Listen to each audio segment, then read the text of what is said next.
의심이 생기면 죄책감으로 괴로워하는 사람이 너무나 많다. 역설적이지만 의심은 종종 신앙을 이해하고자 하는 간절함의 표현이기도 하다. 매우 풍성하고 복합적인 신앙을 이해하고자 노력하는 사람은 매일 의문과 부딪히고 때로는 그 질문이 해결되지 못한 채 잠복해 있다가 의심으로 나타나기도 한다. 의심은 또한 고통스러운 경험이 원인일 수 있다. 암울하고 고통스러울 때 어떻게 내가 섬기는 하나님이 이런 일들을 허락하시는지 이해가 되지 않을 수 있다. 이런 상황에 처한 사람이라면 누구나 의심할 수 있다. 의심과 싸우는 일이 어쩌면 가장 고통스럽고 고독한 경험 중 하나일 수 있다. 때론 인생의 기초가 송두리째 흔들리는 것 같지만 누구에게도 그 일을 털어놓을 수 없다. 더 큰 문제는 마치 하나님께 버림받은 듯한 느낌이 든다.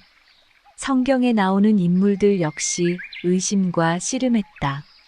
예수님의 제자들이 그랬다.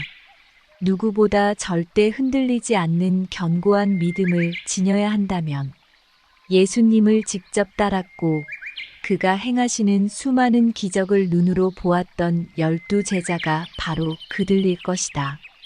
그러나 베드로는 기적을 보고도 의심을 떨치지 못했다. 마태복음 14장에서 예수님은 베드로가 물 위를 걷도록 하시지만 바람을 보고 무서워 빠져가는지라 소리질러 이르되 주여 나를 구원하소서 하니 예수께서 즉시 손을 내밀어 그를 붙잡으시며 이르시되 믿음이 작은 자여 왜 의심하였느냐고 질책하셨다. 또 다른 제자는 예수님이 바로 앞에 서 계셨음에도 죽은 자 가운데서 부활하셨다는 사실을 의심한 사람이었다. 오늘날 우리는 그를 의심하는 도마라고 부른다. 요한복음 20장 24절로 29절에서 도마는 실제로 예수님의 손에 난 못자국을 만져본 뒤에야 믿었다. 마태복음 28장 17절은 부활하신 예수님을 보고도 의심했던 제자가 또 있었음을 말해준다. 하나님은 우리가 의심할 수 있음을 아시고 또 그 사실 때문에 우리에 대한 사랑을 거두어 들이시지 않는다. 성경이 어떤 의심하는 자들을 긍휼히 여기라 말하는 이유도 이 때문일 것이다. 그러면 우리는 의심을 어떻게 처리해야 하는가? 무시하지 말고 적극적으로 맞서라. 안에서 곪고 있는 의심을 무시하면 자신도 모르게 믿음에서 완전히 이탈하거나 우리를 사랑하시는 하나님과 우리의 관계가 어긋나게 된다. 우리 생각을 다 아시는 하나님을 섬기면서 모든 게 다 좋은 척 억지로 그렇게 할 필요가 없다. 다른 관계들처럼 마음에 깊숙이 품은 의심과 불안을 드러내지 않으면 그 관계는 절대 회복되지 않을 것이다. 그러나 온라인으로만 대답을 찾지 마라. 신뢰하고 존경하는 사람에게 털어놓으라. 이런 고민을 이해하는 사람과 대화하면 큰 도움이 될 것이다. 그리고 도움이 될 좋은 자료가 있다면 추천해달라고 부탁하라. 하나님을 찾으라. 의심이 단순히 지적인 문제만은 아님을 인식해야 한다. 의심은 매우 영적인 문제이기도 하다. 근신하라 깨어라. 너희 대적 마귀가 우는 사자같이 두루다니며 삼킬 자를 찾나니 창조주 되신 분과의 관계를 완전히 단절시키는 것보다 그리스도인을 철저히 파괴할 수 있는 더 나은 방법은 없다. 증거와 논증으로 우리 믿음이 강화되고 확인되는 측면이 분명히 있지만 이런 방법만이 유일한 해결책은 아니다. 성경은 우리가 구원받은 후 성령이 오셔서 우리 안에 거하신다고 말씀한다. 그리스도와 우리의 관계에 대한 확증은 궁극적으로 성령이 하시는 일이다. 그러므로 의심으로 인하여 그리스도와 우리의 관계에 균열이 생길 때 지적, 영적 부조화가 생긴다. 영적 장애물을 극복할 수 있는 최선의 방법은 그 모든 것을 다스릴 능력이 있는 분을 찾아가는 것이다. 우리가 의심하는 대상인 하나님께 나아가야 한다는 것이 우리 상식과 반대되는 것처럼 들릴지 모른다. 하지만 어렵다 하더라도 의심에 빠진 우리를 도와달라고 그분께 구하는 일부터 시작해야 한다. 마가복음 9장 24절에 나의 믿음 없는 것을 도와주소서라고 예수께 간청했던 사람이 대표적인 예이다. 그러므로 하나님께 더 강한 믿음을 달라고 구하라. 사도 바울은 그리스도인들이 믿음 안에서 강하게 해달라고 꾸준히 기도했다. 신실한 그리스도인은 어려울 때 하나님을 외면하지 않고 하나님께로 달려간다. 이 과정에서 우리가 지은 모든 죄를 낱낱이 드러내야 할지 모른다. 죄를 짓고 싶은 욕망 때문에 믿음에 대해 명료하게 사고할 수 있는 능력이 가려지는 때가 너무나 많다. 의심은 죄를 지어도 괜찮다는 핑계가 될 수 없다. 절대적 확실성이 아니라 합리적 확실성을 기대하라. 의심을 은근히 즐길 때 우리가 저지를 수 있는 가장 큰 실수를 하나 꼽는다면 하나님에 대한 절대적 증거가 있어야만 우리 관계와 믿음을 다시 회복할 수 있다고 착각하는 것이다. 절대적 증거를 가지려면 하나님에 대한 모든 난제에 반박할 수 없는 해답을 알아야만 한다. 하나도 남김없이 해답을 제시할 수 있어야 한다.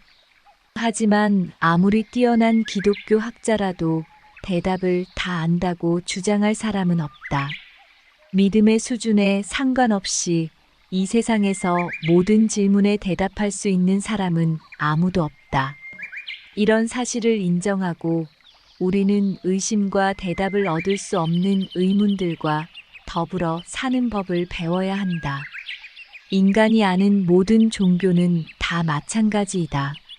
다시 말해 오랫동안 그리스도인으로 살아온 사람이라 해도 답을 다 알지 못할 뿐 아니라 그 사실을 인정한다고 해서 문제될 일이 아니다. 신앙에 대한 의문이 다 해결되지 못하더라도 그 의문을 인정하고 살아가는 법을 배우려면 기독교에 대한 절대적인 확신이 있어야 믿음을 가질 수 있다는 비현실적 기대를 접는 일부터 시작해야 한다. 절대적 확실성은 가질 수 없지만 어느 정도 합당한 확실성은 가질 수 있다. 다시 말해 모든 답을 다 알지 못한다고 해도 합리적이고 사려 깊은 신앙인으로 기독교에 대한 신앙을 견지할 수 있다. 믿음을 굳게 지킬 타당한 이유들이 여전히 있기 때문이다. 기독교의 진리를 지지하는 타당한 증거가 있음을 기억하라. 신앙생활을 하다 보면 대답을 알 수 없는 질문이 생기고 때로 절대 해답이 없을 것 같은 절망에 빠질 수도 있다. 지금 어떤 의문과 씨름하고 있든지 우리 안에 거하시는 성령이 우리 믿음을 궁극적으로 보증하심을 기억하고 그리스도인으로서 신앙을 가질 거대하고 타당한 이유들을 보고 위로를 얻으라. 하나님의 존재를 지지하는 논증은 그 어느 때보다 증거가 확실하다. 성경의 신뢰성을 확인해주는 증거와 심지어 예수님의 부활을 확증하는 증거는 계속 쌓여가고 있다. 구체적인 사안에 의심이 생기더라도 하나님이 살아계심을 확신할 수 있고 그분이 기독교가 말하는 하나님에 대한 설명과 일치하며 성경은 수천 년이 흘렀음에도 믿을 만한 정보의 원천임을 확신할 수 있다. 대중 매체는 알려주지 않지만 기독교 철학자들과 변증가들은 학계와 전 세계에서 진행되는 논쟁에서 놀라운 성공을 거두고 있다. 의심으로 괴로울 때 하나님에 대한 참된 진리에 의지할 수 있다면 힘을 얻을 수 있으며 이는 바람직한 태도이다. 내 백성이 지식이 없으므로 망하는도다. 내가 지식을 버렸으니 나도 너를 버려 내 제사장이 되지 못하게 할 것이요. 내가 내 하나님의 율법을 잊었으니 나도 내 자녀들을 잊어버리리라. 내가 아버지 안에 거하고 아버지께서 내 안에 계심을 믿으라. 그렇지 못하겠거든 행하는 그 일로 말미암아 나를 믿으라. 믿음은 바라는 것들의 실상이요 보이지 않는 것들의 증거니 선진들이 이로써 증거를 얻었느니라. 믿음으로 모든 세계가 하나님의 말씀으로 지어진 줄을 우리가 아나니 보이는 것은 나타난 것으로 말미암아 된 것이 아니니라. 중풍병자에게 내 죄 사함을 받았느니라 하는 말과 일어나 내 상을 가지고 걸어가라 하는 말 중에서 어느 것이 쉽겠느냐. 그러나 인자가 땅에서 죄를 사하는 권세가 있는 줄을 너희로 알게 하려 하노라 하시고 중풍병자에게 말씀하시되 내가 내게 이르노니 일어나 내 상을 가지고 집으로 가라 하시니 그가 일어나 곧 상을 가지고 모든 사람 앞에서 나가거늘 그들이 다 놀라 하나님께 영광을 돌리며 이르되 우리가 이런 일을 도무지 보지 못하였다 하더라. 그런즉 이스라엘 온 집은 확실히 알지니 너희가 십자가에 못 박은 이 예수를 하나님이 주와 그리스도가 되게 하셨느니라 하니라. 태초부터 있는 생명의 말씀에 관하여는 우리가 들은 바요 눈으로 본 바요 자세히 보고 우리의 손으로 만진 바라.